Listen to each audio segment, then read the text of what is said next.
Hi, everybody. Welcome back to another episode of Oh Shoot. I'm your host, Cassidy Lynne, and today we are talking all about client experience with Rachel Traxler. I'm very, very excited to chat with her. This is a topic that we really haven't covered much on this podcast, and I think it's super important for any and all photographers. So I hope you guys like today's episode. It's going to be so good. All right, everybody, welcome back to another episode of Oh Shoot. Today, I'm interviewing Rachel Traxler. I'm very excited for this interview. She's got lots and lots of good knowledge, so she's just going to spill it upon us, and it's going to be great. So, Rachel, introduce yourself, kind of tell everyone what you're about, all those good things. Hello, I'm so pumped to be here too. I'm really excited for this episode. But yeah, my name is Rachel Traxler and I'm a wedding and elopement photographer and also a photography business coach too. And I just help wedding photographers kind of become industry leaders and just by elevating their client experience and connection and through streamlining both like the back end of their business and the front end of their business as well. Yeah, that's amazing. And where are you located? I'm in Wisconsin. No way. Good old Midwest. Yes, same. I mean, I didn't know. What part of Wisconsin are you in? Wait, you're from Wisconsin? No. Oh, LOL. No. Oh my gosh. I was like, wait a minute, I didn't know that. No, I'm in the La Crosse, Wisconsin area. Okay. Yeah. I just asked because I don't know, maybe there's someone listening from that area. You never know. So Yes. yeah. I'm Cool. in a town of 600 people. Wow. Okay. That's small. Everyone's like family at that point. Yeah, basically. Cool. So tell me a little bit about your story. Like, how did you get started in photography? Like, take me back to how it all started. Yeah. About a decade ago, I started doing like weddings and getting into weddings. And so I really started, obviously, like everyone else, shooting friends. And I just always loved photography. I was always that girl with the camera and taking my pictures of my friends in high school and all that stuff. But I never really wanted to make it a career. Like it was like actually my point to not make it my job. Like I was like, this is just gonna be a side thing. I'm just gonna do maybe a few weddings and sessions on the side and stuff like that. But as my full-time job out of college, as that started to just really go downhill, like I just really didn't like it. It was stress. I'm an Enneagram type 7. And so my job was in the medical field and I worked in the cancer center at Mayo Clinic in Rochester. Okay.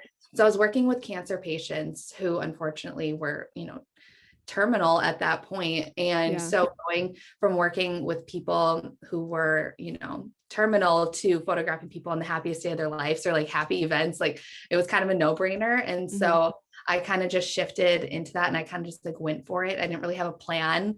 I didn't have a plan B actually. I just kind of went for it. I didn't wait until I matched my salary or anything like that.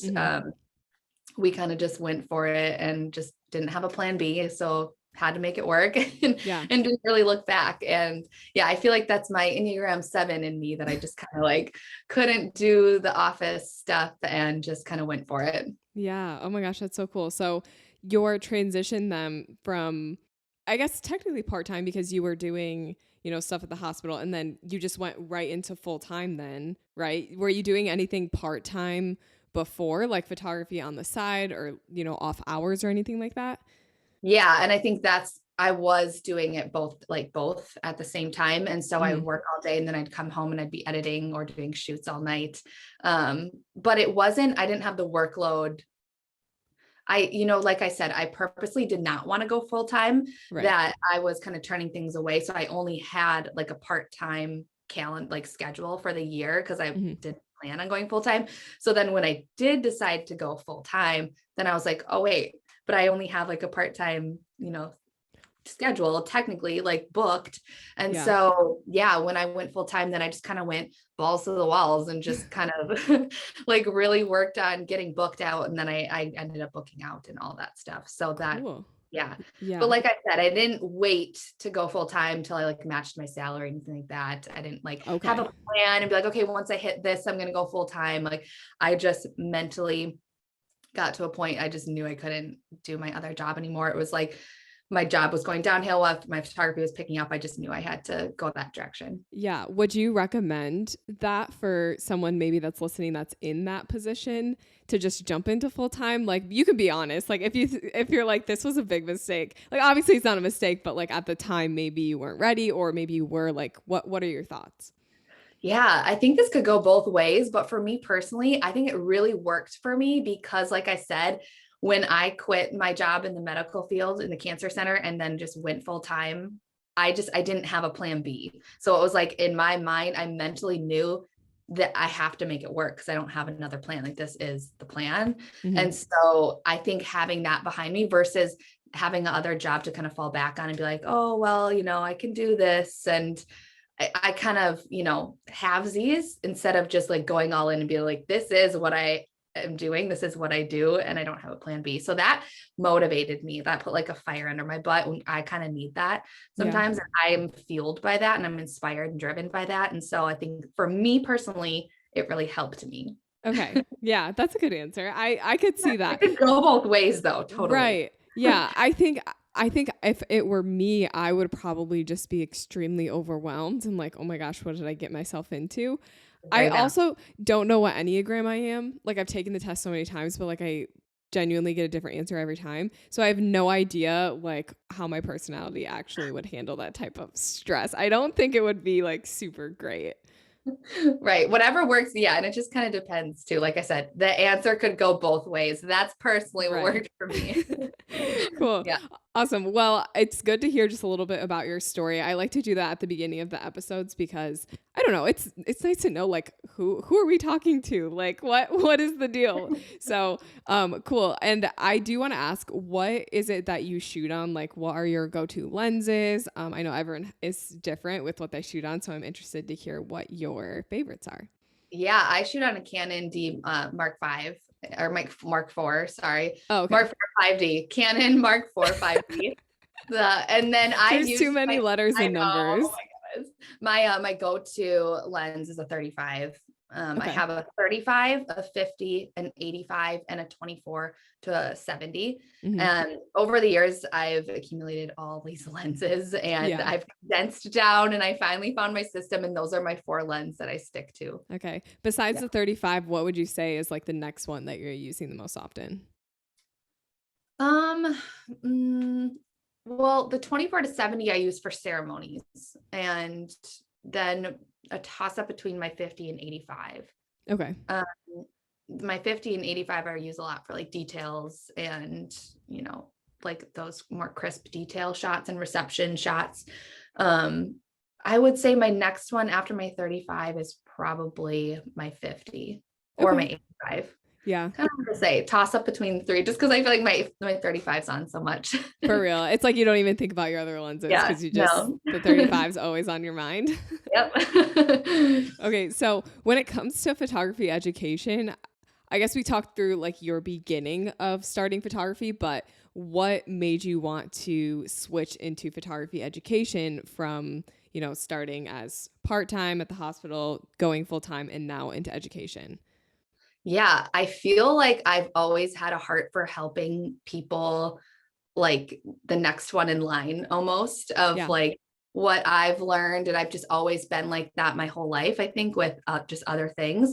And I know it's kind of cliche to just say that it's just what motivated me and just like made my heart like so happy.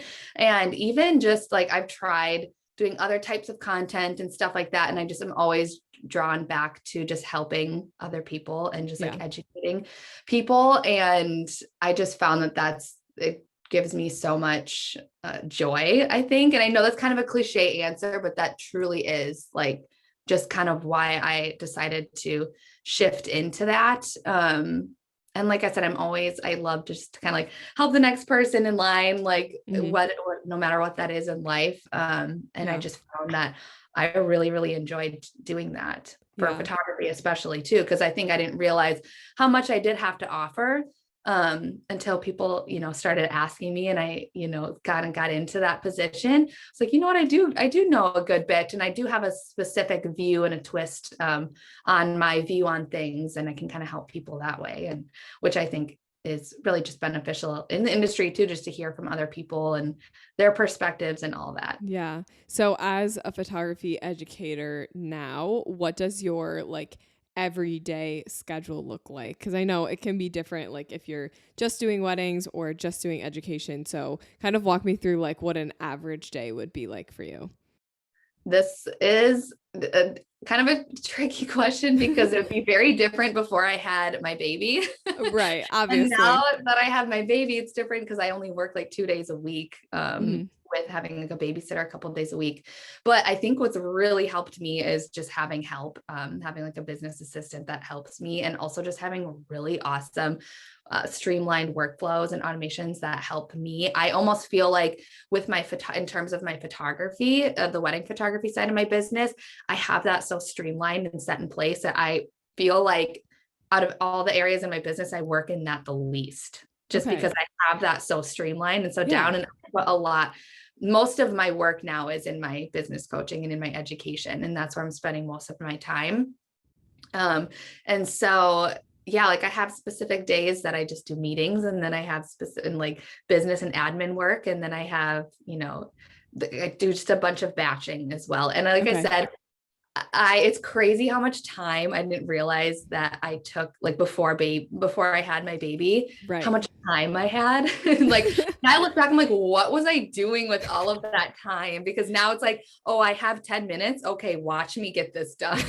Like, now It's a whole different mindset. Yes, it's crazy. I do well when I have a tight schedule and I'm busy. Okay. I'm so much more productive that way. Mm-hmm.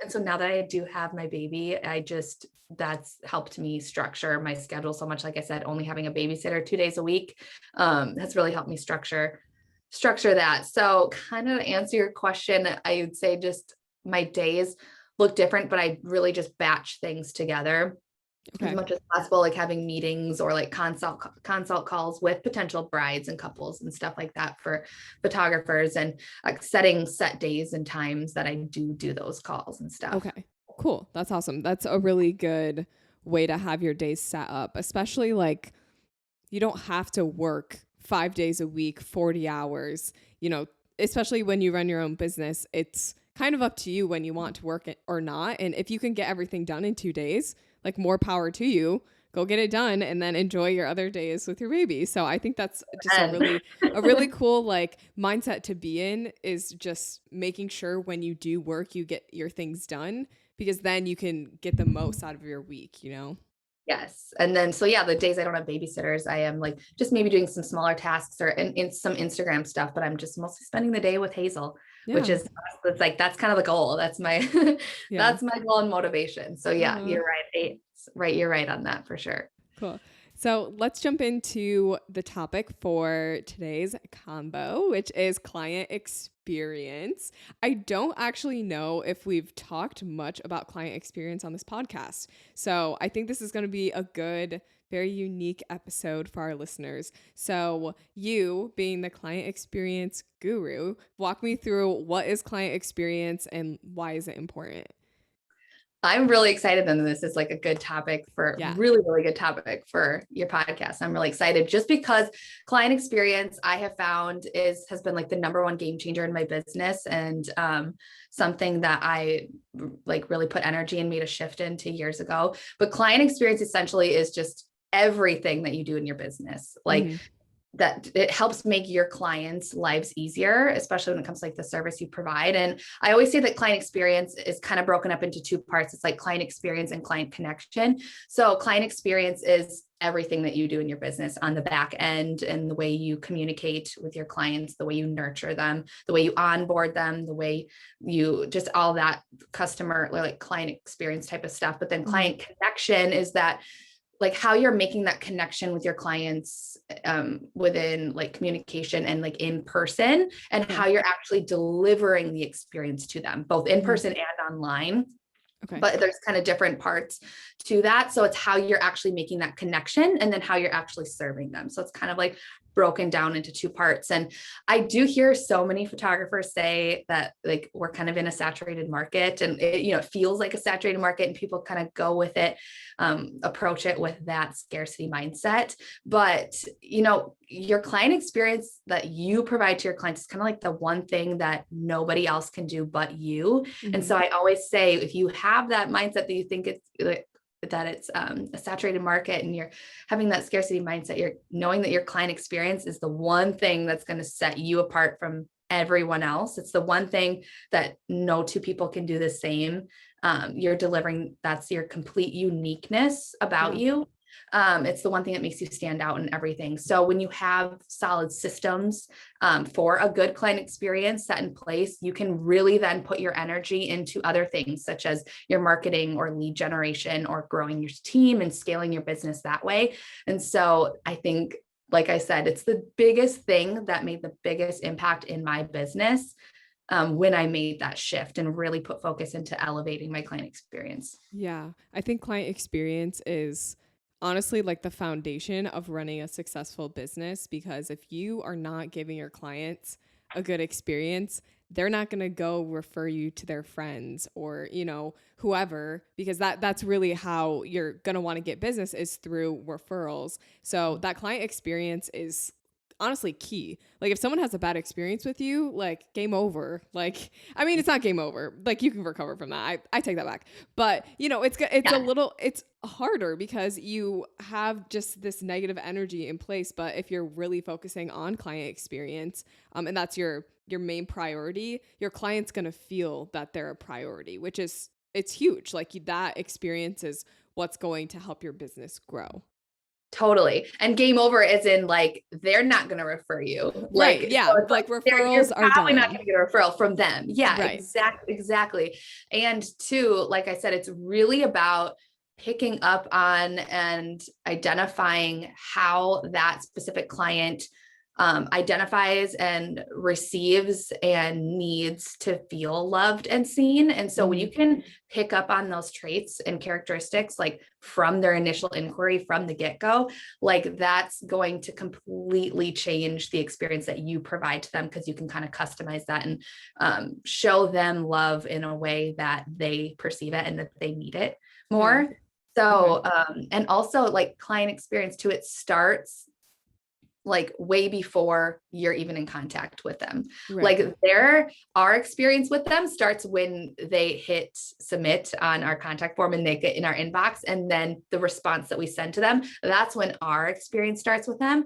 But their experience may start 2-3 years ahead of time, when they just hear your name from a friend. And then that's whatever that person says, that's their subconscious like client experience that starts right there. And so you never know where their experience is going to start with you. They could hear about you from a friend. They could see you at a wedding. They could stumble across a Pinterest pin or find you on a Google search or your website or even like your social media.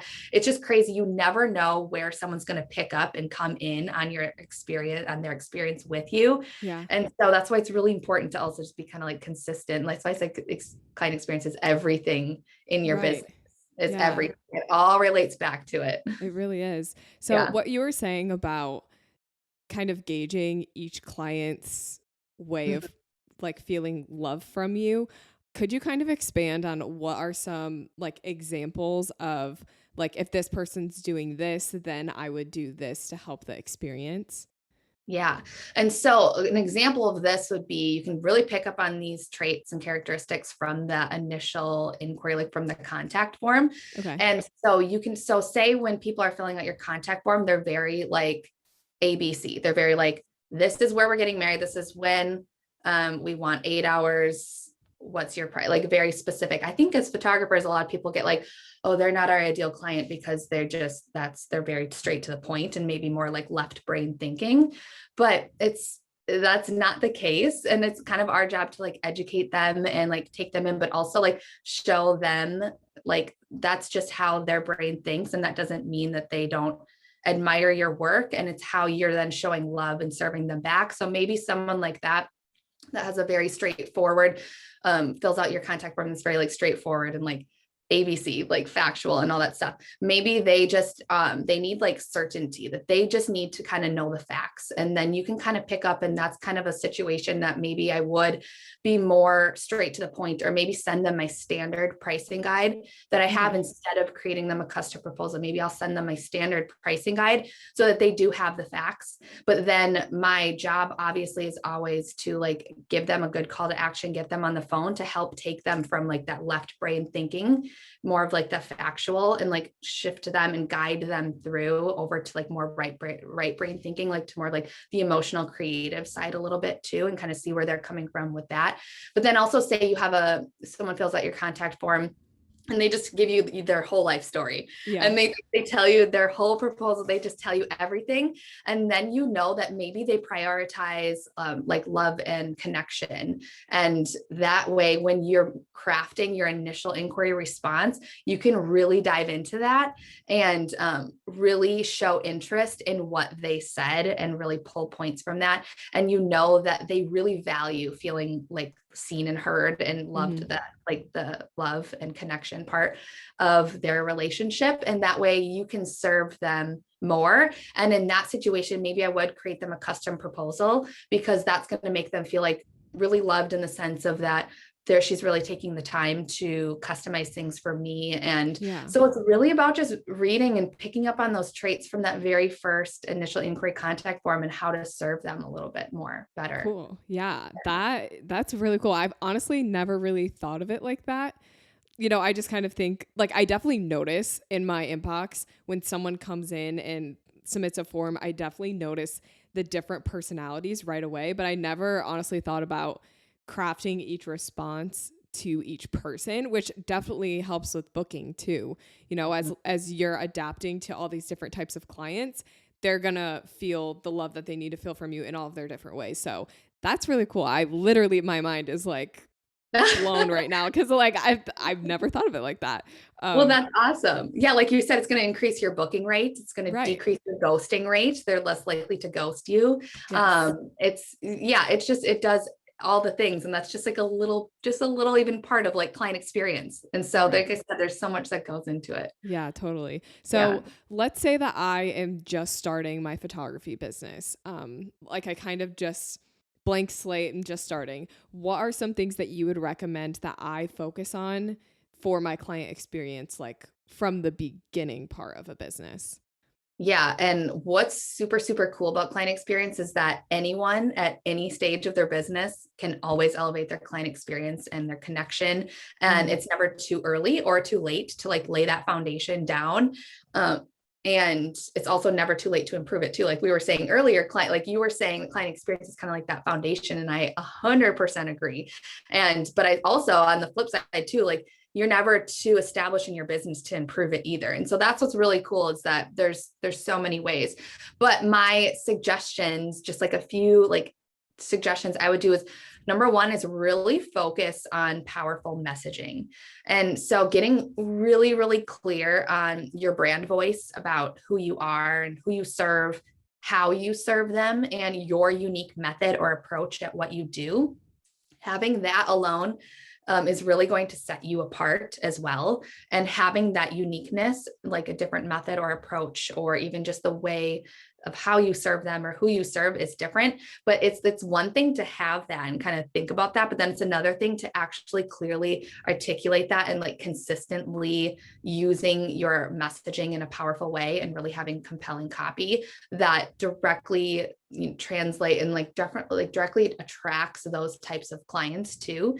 And so I think that would be really, really powerful too, to like kind of really focus on with your client experience, because then you're kind of getting those types of clients in that you really want to work with.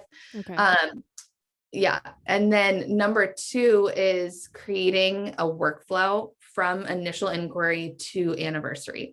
So creating like a nurture email sequence that is automated, so it frees up some time for you while also simultaneously like serving your clients as well.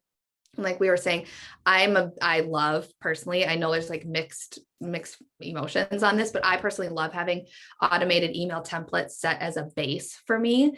And like I said, it just having that base works super, super well. And that way, I can then go in and make those tweaks and customize it when I need to, like we're saying, like when you're responding to initial inquiries and stuff like that. And like, obviously just like customizing it as much as possible. But when you have it like set in place and have an automated email, like a nurture sequence for people throughout their entire process, I think that's really important. And it's a key thing to really think about too, is meeting your clients where they're at, in the sense of, I see a lot of people just like giving a welcome guide that's just like throwing all the information at them. And then like halfway through their process, people get questions about like turnaround times or something like that. And then the photographer is like, we get like upset because we're like, well, it's in the welcome guide, it's in there. But you know what? They are thrown with so much information. Right. They need to see things so many times. And also they didn't need to, I think it's a good thing to have in your welcome guide, but they didn't need to know the turnaround time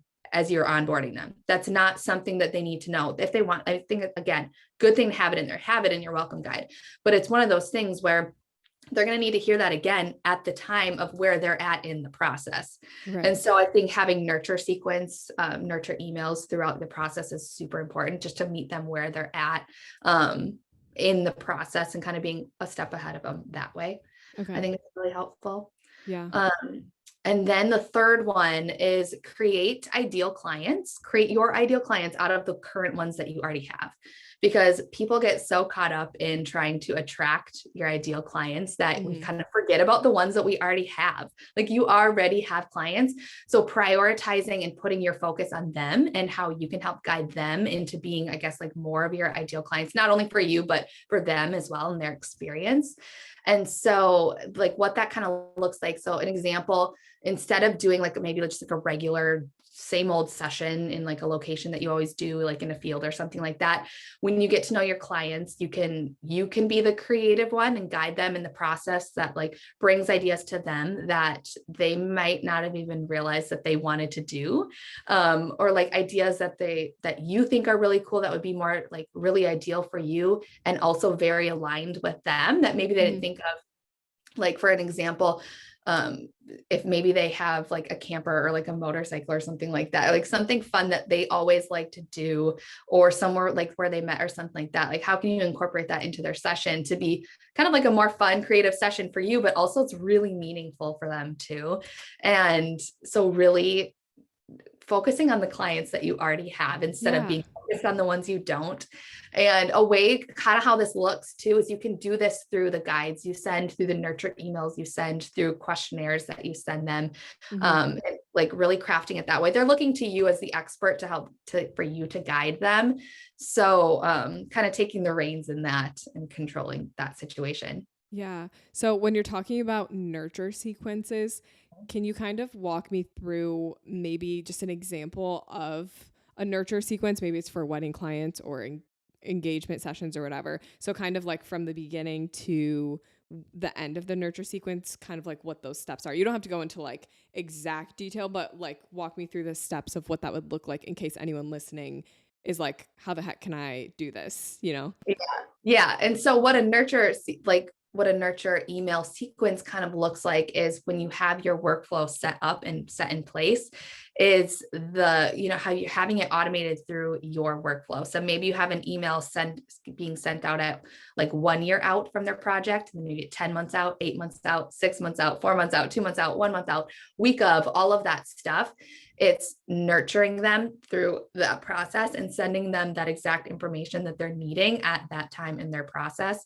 Like I was saying before, just giving them, your nurture sequence emails can be whatever, you can customize them to like your own process and how you like to work and stuff too.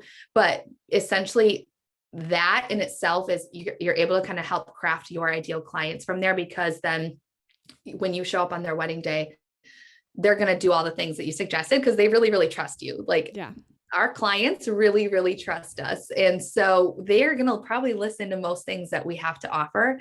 And so it's a really good opportunity for you to take those nurture sequence emails and create your ideal clients from there. So what that kind of looks like is educating them on like getting ready space and like the importance of it being, clean, or maybe like the lighting of a ceremony.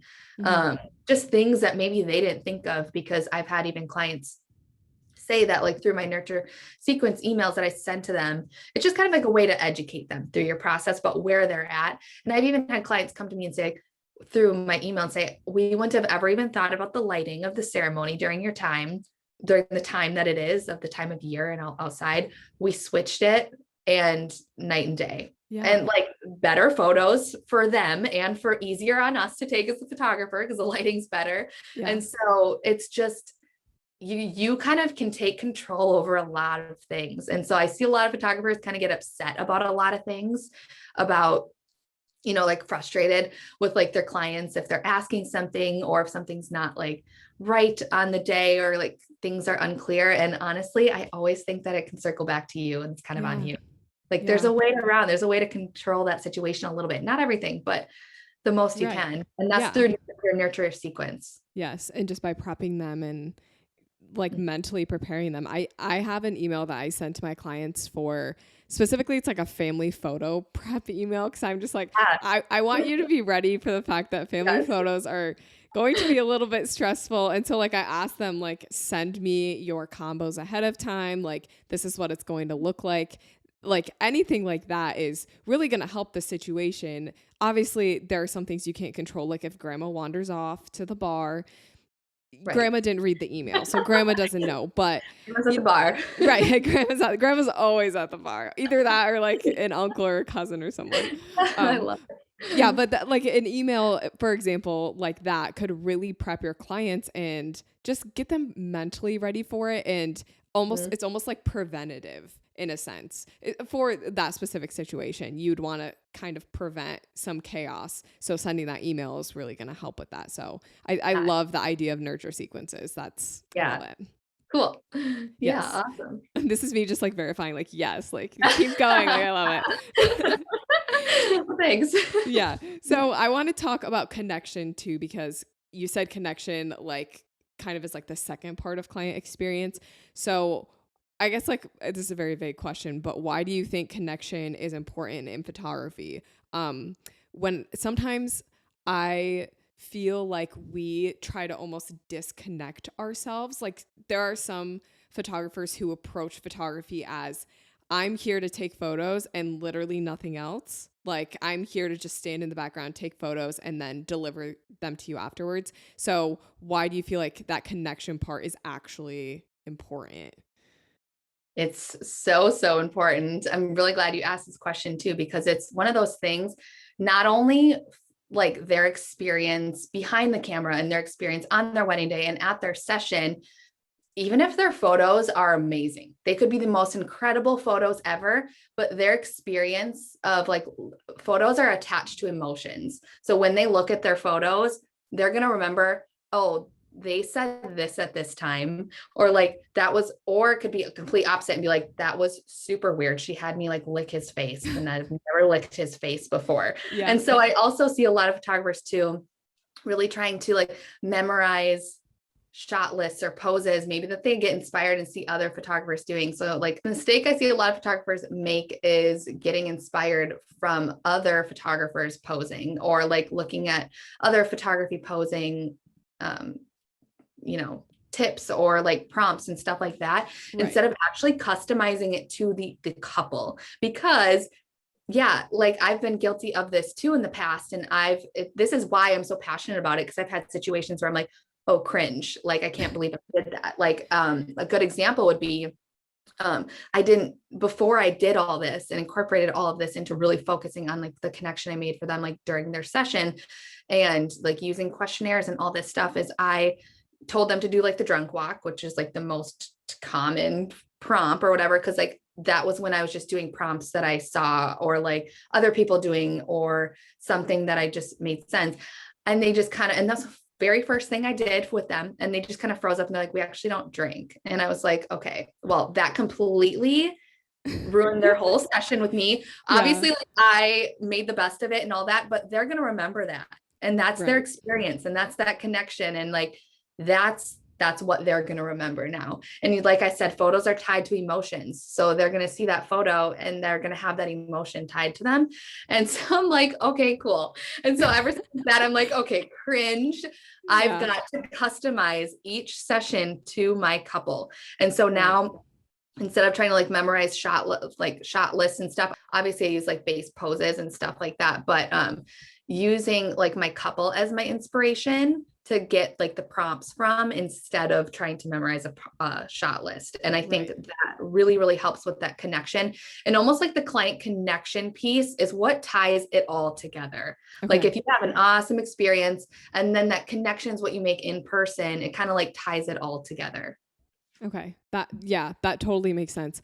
I think I saw someone say that like, if you see a photo on Pinterest that you like absolutely love, and if you go and try to recreate that, like you're not going to get the same result, because what you like in the photo is like the connection that you see between the couple. Like you like the emotional aspect of it. And that's something that honestly you can't recreate. Like it has to be unique to each couple. So although Pinterest is a really good place to just like start, it's not a good place to end, especially with posing, because the connection is really what's going to help with the posing side of it, but also the client experience, just your client feeling at the end of it like connected to the photos in some way, you know, because you are making it unique to them. Yeah, you're exactly right. And that's spot on. I think a good example, like something that you could do with that, is if you find people sending you Pinterest pictures or something like that, have in your process, in your nurture sequence, in your welcome guide, in your process somewhere, explaining that to them, because as clients, they don't understand that. Like we as photographers, we get that clicks for us, but clients, they don't. They're just like, oh yeah, this is what we want. Especially when you ask them, like, what are you envisioning for your day? What do you want? That's what they're comparing it to. Right. So when you can educate them on that, that will then click for them too. Right. And it's funny because sometimes like I have had people send me a shot list before. And you know, I honestly, the way I approach it is I kind of just say like, thanks. And then I don't even like address it again. And then I give them their photos and they don't even think about the fact that they sent me a shot list, because it's just like they're seeing themselves and like the emotion from the day in their photos. And that's really all that they care about. So the shot list honestly just goes like out of sight, out of mind. Like once it's in my inbox, I'm like out of sight, out of mind, you know, but I mean, obviously I look at it and notice the things that they like and, you know, what different styles they like, but I'm not, you know, going to pull up the Pinterest board in the middle of like a session or a wedding and just be like, okay, we're on to pose number 2. Here we go. Right. And you're probably getting those shots anyways. Right. Exactly. Yeah. Yeah. Yeah. Okay. So I want to talk a little bit about website, because obviously website is like where people find you. And that's kind of where experience really starts to matter, because that will transition them into being in your inbox and filling out that form. So what are some of the things that you think should be on a website that are going to help with experience and connection? Yeah. And so you were right. Your website is a first, not even a first, it could be a first. But you never know where they're going to come to you in the process. But your website is a really good place to start, in terms of they have their eyes on you wanting to book you. Like that is there, and you have full control over their experience and how you're guiding them through your entire website. Versus on Instagram, people get distracted. You have zero control over what they're viewing of you and their journey and their experience with you. So your website is really important to have, to go through it and have it like seamlessly flow in a way that gives them a good experience. So I always say, and something I see a lot too, is making sure like in the top fold of your website, meaning like right when you land on their website, before you even have to scroll or anything, because attention spans are really, really short these days. I think we're seeing that with like short form video being so popular. Attention spans are so short. So that top fold, right when they land on your page, how are you like immediately catching their eye? And that means stating exactly what you do, how you do it, how you're different, how your unique method or approach is different. And basically you want them to land in your top fold and be like, look no further. That's exactly what we need. Right. And so that it sounds simpler than it is. I think there's a lot of people that don't have that. And I think that alone would make a huge difference for your booking rate, their experience, everything, all of that. I think that's a really good place to start, really identifying that, identifying your brand words and your elevator pitch almost, and placing those in the top fold of your website. Okay. Another thing to have in the top fold of your website is a really clear, like stand out section that has like book me, like a button that they can click to get in contact with you, whether that be like start planning your experience or start planning your wedding, or book me. I think those are a lot clearer too. Because I think a lot of people get really like us as creatives, we're creative minded and creative people, that we try to get really fancy with our copyright. And so I think the more clear that you can have, the more clear your copy is, the easier it is for the client and their experience with you. Because I see people label their blog like journal. And like, I get that, like we're photographers and we're trying to make it like artsy and stuff like that. But a potential client might be like, journal, like what's a journal? You know what I mean? Right. I think that they'd probably figure it out. But I think the more clear you can be with your copy and like not getting too fancy, the better. But then also like having a really, really clear place that they can book you, like a really clear, easy, like book me button right in that top fold. You don't want to make them scroll. You don't want to send them on a scavenger hunt on trying to find how to even get in contact with you. You want that to be super, super clear all throughout your website to get to your contact page. And your contact page should always be like 2 to 3 pages or clicks away to getting like in contact with you, like through their journey. And then also once you have a contact form, or like once you have that contact button, you really want to make sure that you have a contact form that is really easy to find, like we just said, with really bold call to actions, but it's also a really clear contact form too. Okay. Meaning like behind it that there's no pictures, also that it's like it's not too long of a contact form, that you're not asking too many questions. I see a lot of people asking questions that are not necessary at that point in the process. I think the biggest point of a contact form is just to get them in your inbox. That way you can take control over their experience from there, and how that communication is going to go back and forth. And so there's questions that I see people asking in their contact form that like they don't need to ask at that point, they can ask later. And so I think it's just important to have a really fine balance between not too short of a contact form, but not too long of a contact form, just the exact basic information you need to get to know how you need to respond to that initial inquiry. I think that's the most important thing. Yeah. With that. And then I would say one more thing on your website, obviously, is like having your copy that is your copywriting, your wording, that's not about as much you, it's more about your ideal client. And so even it's hard because even like with your about me page and your about me section, it's a lot of like I and me. And so even just shifting your copy into like, instead of saying like how I document moments, you could say how your moments are going to be documented, because then it's going to be about them, and they're going to read this and be like, oh yeah, that's me. Like it hits home for them, and it's makes that connection piece a little bit stronger than reading a website that's like all about someone else. You know what I mean? Because I think it's like they want to know, oh, it's about me, and like how I'm being served. Like this is a service that I'm investing in, and making it really about them in your copy. So those are my things with the website.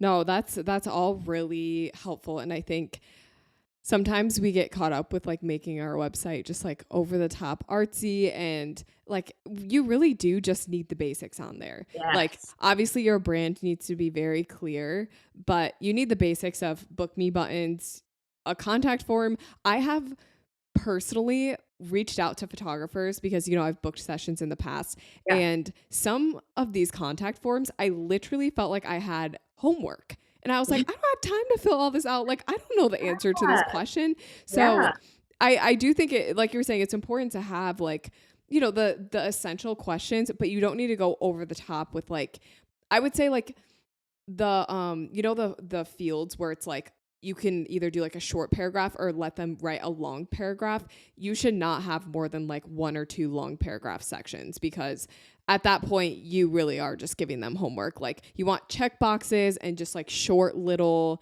answer sections. You don't want anything that's going to feel overwhelming because right away that's just going to like turn people off. Like I've been turned off by contact forms before.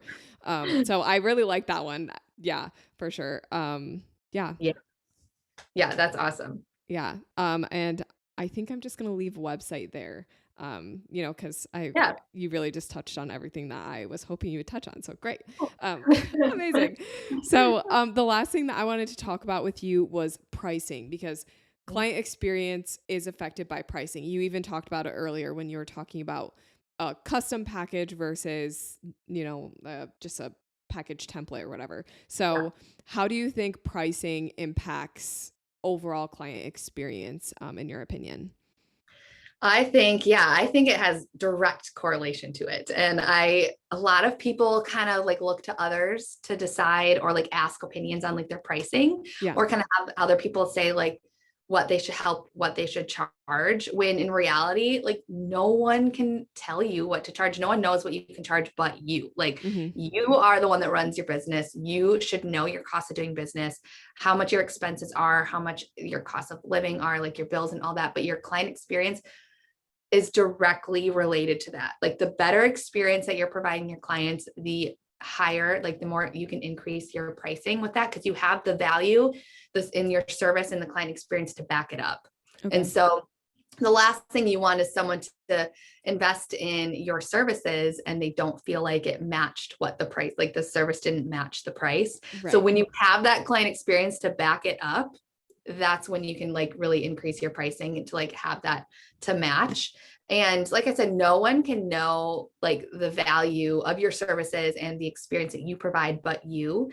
And so that's kind of what you need to take into your own hands to kind of like figure out. And like I was saying, as soon as you feel like really focus on elevating your client experience, that directly like adding value to your service and all that, you're therefore then able to increase your pricing to reflect that. Right. Yeah. I love that. So when it comes to charging then, how would you figure out like what you should charge based on some of these things like you were talking about experience and, all the different things that add value to your services? Yeah. And so on top of like client experience and stuff like that too, want to make sure that you're running your cost of doing business. So just by figuring out your fixed expenses that to, like in order to run your business and then kind of take your package price that you have minus all of your expenses and all that stuff. And kind of a good rule of thumb for like allocating your money and all that is to break up your payment and like 30% go to taxes, 25% go to business checking, 25% pay yourself and the other 20% goes to like a business savings. Mm-hmm. And kind of knowing then like breaking down that like your package price after like your expenses and breaking all that down to kind of like figure out how much you're actually taking home and like how much you're actually profiting Yeah. from your sessions and from your weddings. And I think once you see that number, you'll realize like, oh, like, wow, like what do I need to do to be able to like, you're more confident too. Once you see that all broken down, you're more confident and like, this is why I have to charge this. And this is why I charge what I do, because at the end of the day, like what you're actually charging for a session or like a wedding, you're not actually just taking that home. Yeah. Oh, I So wish. yeah. Right. And so, breaking all that down, I think you can be a lot more confident in charging what you do, but then it also might be a wake up call of like, okay, I really do need to put effort and prioritize my client experience so that I do have the client experience to back up what I charge, but also to be able to increase your pricing too. Because I think what's helped me get to charging more premium pricing for my wedding is my client experience, Mm-hmm. is like the social proof and the brand reputation and client experience that have kind of built up behind that. And so I think those things are really important to think of and looking at, and kind of that can help decide what you should be charging to. Yeah. But I think at the end of the day, nobody can tell you what to charge, but you by Right. knowing all of those things for yourself. Yeah, totally. When it comes Yeah. to making packages, then like, how would you make a package that is client experience focused? It could be tempting to just make a package that's just like, the same for everyone, but how is it different when you have client experience in your head? Yeah, I love this question because it does make a huge impact. And so like we were saying before, I try to do as many custom proposals as possible. And that's not to say I don't have like my standard pricing, as in I send my standard pricing to, an example would be like a local wedding. They know they want 8 hours coverage. They are within my budget that they filled on my contact form. They're maybe they, value more certainty. And they want, like the fact, like you can pick up on those traits that who you can send those to. Yeah. But I also try to do as many custom proposals as possible too, because they will feel really like valued, and that I took the time to actually create a custom experience and a custom day to them. And just because every wedding's so different too, that it's easier to kind of like tailor to their needs, especially if there's someone, like you said, who filled out their contact form and it's a long form and they're telling you everything about their life story. They really value feeling like seen and love and connection. And so when you create a custom proposal for them, that's really going to help with their experience as well. And so just by doing that alone, like doing custom proposals, that really helps elevate the experience that you are providing for them.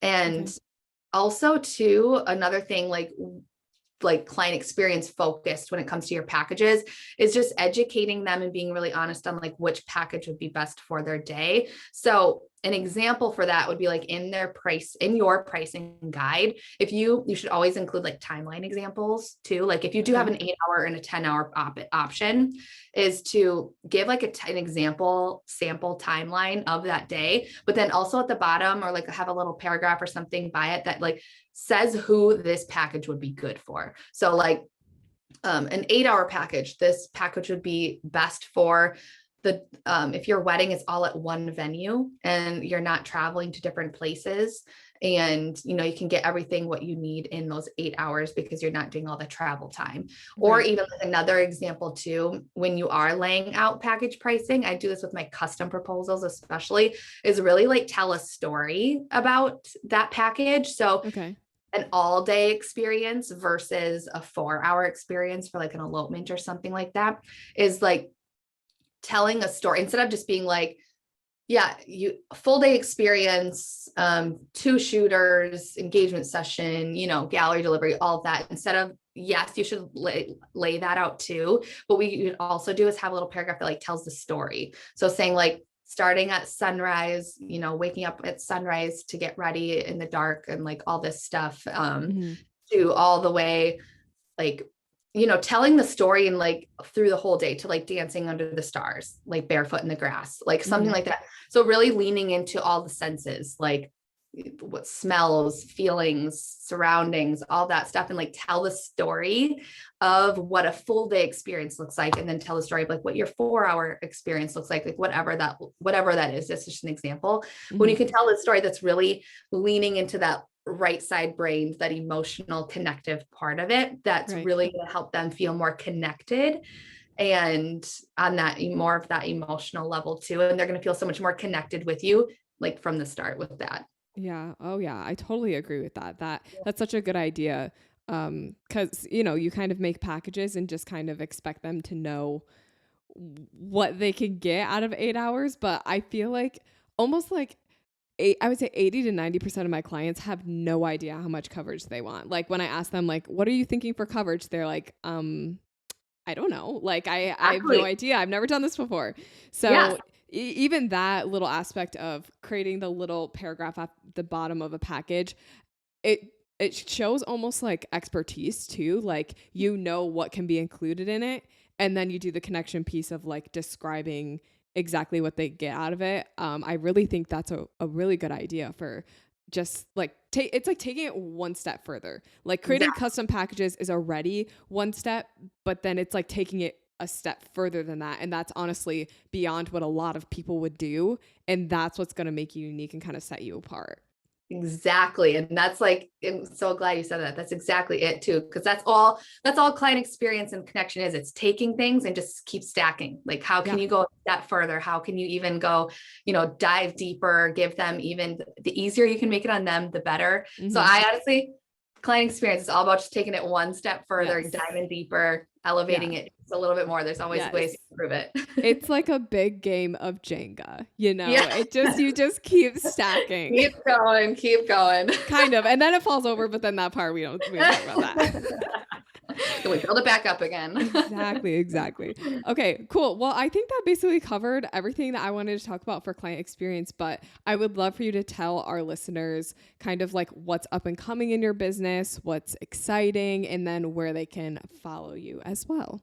Yeah, I love it. Well, you can find me at Rachel Traxler on Instagram, and that's just where I offer a lot of free education that way. And like I mentioned too, I'm a photography business coach, and I just help wedding photographers become kind of go-to industry leaders and help them increase their dream wedding inquiries and convert their inquiries into bookings and help you elevate your client experience and connection and help you charge premium pricing and just kind of help you generate your highest revenue year yet that you have and just increase your all over revenue and all that. So if that sounds like something that you're looking for with that, you can just DM me at Rachel Traxler, or even just go to racheltraxler.com/apply. And that's just to my group coaching program that I have. Cool. And then what do you have up and coming? Anything exciting that you're working on or anything like that? I think not that I can think of with like up and coming. I think, like I said, a lot of my focus this year is going into my students in my group coaching program. Okay. So that's where a lot of my energy is going into right now. I do have also a podcast myself as well. Mm-hmm. So I have that as the Gold Biz podcast that I will be doing more episodes on that as well. Otherwise, that's kind of where my focus and energy is going into this year. Yeah. I mean, that's a lot. That's enough on its own. Yeah, I did a lot of building last year, and now this year it's focused on mastery. Yes. Yeah. I mean, you got to do it. Well, awesome. Thank you so much for coming on this episode. I really appreciate it. Expose my mind to clarity. Oh, my spirit shudders. Capture the moment, oh, to keep my sanity. The wisdom rushing in. So much clearer now. Getting a little bit higher. With every step I take, I'm getting good. Getting a little bit better. I'm climbing to the top. Never gonna stop, I am getting good.